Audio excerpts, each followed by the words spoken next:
आई आणि वडील ही आपल्या आयुष्यातली अशी तीर्थक्षेत्र आहेत की ती नसतील तर आपलं अस्तित्वच संभवत नाही.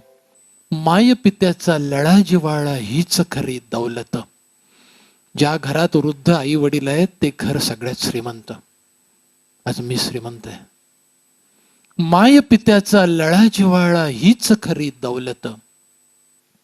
अन माय पित्या विण दुसरे नाही जगात या दैवत. माय सोसते कळा भरवते आपुलकीचा घास. माय सोसते कळा भरवते आपुलकीचा घास. पिता वाहतो भार घराचा अखंड सोसत त्रास. स्पर्शामधून सदैव त्यांच्या असते माया बहरत.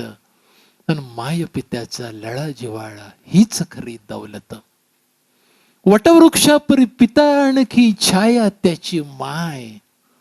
दोघे एकरूप झालेले असतात संसाराच्या शेवटी, त्यांना कधी वेगळं करू नये. एक भाऊ म्हणतो आईला माझ्याकडे ठेवतो, दोघांचा भार मला सोसत नाही. दुसरा भाऊ म्हणतो बाबांना माझ्याकडे ठेवतो, काही दिवस झाले की त्यांना इंटरचेंज करू.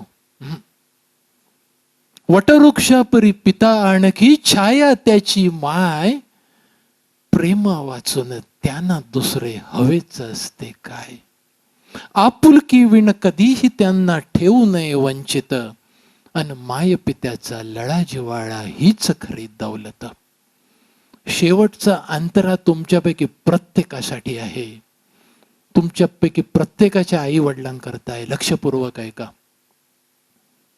पैसा असतो चंचल येतो जातो ही कैकदा. पैसा असतो चंचल येतो जातो ही कैकदा. पण आई आणि बाप लाभतो जन्मातून एकदा.